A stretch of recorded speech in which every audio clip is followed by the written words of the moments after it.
Je suis Emmanuelle Dupont, brodeuse, designer textile, sculpteur. Je m'appelle Mathieu Lehanner, je suis designer, j'ai 43 ans. Je m'appelle Steven Leprisé, je suis gérant de l'atelier Archive Bénisterie, ça signifie atelier de recherche et de création d'ameublement. Je travaille la sculpture, donc la broderie en volume. Vous êtes ici à la Maison des Compagnons du Devoir de Pantin, juste aux portes de la capitale. Cette maison de Compagnons du Devoir, c'est un lieu emblématique. On en a environ 80 du même type sur toute la France. Le papier peint, c'est que je ne pensais pas pratiquer un jour. J'ai appris à découvrir en fait une matière qui est une matière qui est devenue complètement magique pour moi, qui a des ressources que je ne soupçonnais même pas en fait. Le bois est toujours marié à un caoutchouc pour le rendre malléable ou à un plastique pour le rendre thermoformable. Donc en fait on est un peu des hackers du bois. 135 ans, 150 ans, voire plus, sont les âges des entreprises qui constituent la dentelle de Calais-Caudry.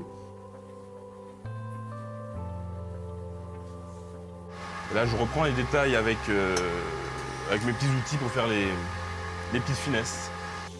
Mais je pense qu'il y a dans le papier une place qui est donnée à l'intimité, à l'individu et à la singularité qui est hyper intéressante. Les moteurs de nos métiers ne sont pas des moteurs financiers, purement techniques, sont vraiment une fois encore un rapport affectif et physique à cette matière qu'on travaille. Au départ, je suis inventeur, c'est-à-dire j'ai toujours envie d'inventer des nouvelles formes, des nouvelles pratiques.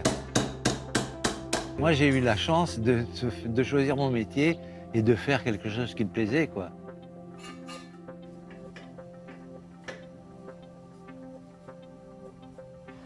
Moi, j'avais toujours vécu dans une ville.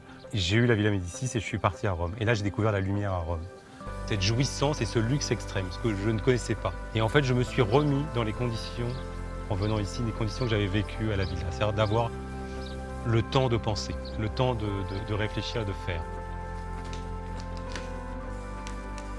L'origine de cet atelier, c'est d'avoir intégré des nouvelles technologies dans une technique traditionnelle. Mais dans le produit fini, je tiens absolument à ce que ce soit le langage de la main qui fasse vraiment l'œuvre finale.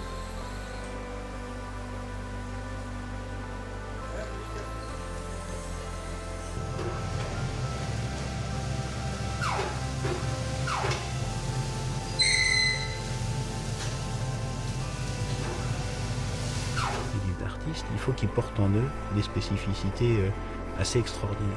Ça peut être par le choix des matériaux, le contact. C'est-à-dire que ça, c'est à l'image de la vie. On ne va pas se passer de contact, on ne va pas se passer de savoir, on ne va pas se passer d'expérience. Les savoir-faire traditionnels liés au métier d'art, ce n'est pas un tuto sur Internet qui nous permette de reprendre le flambeau 20 ans après.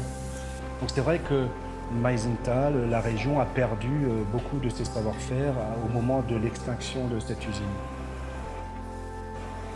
L'idée du savoir-faire, c'est qu'il évolue. L'idée du savoir-faire, c'est qu'il est au service de l'idée contemporaine, ça c'est évident. Mais c'est surtout l'idée du savoir-faire, c'est qu'il soit là demain.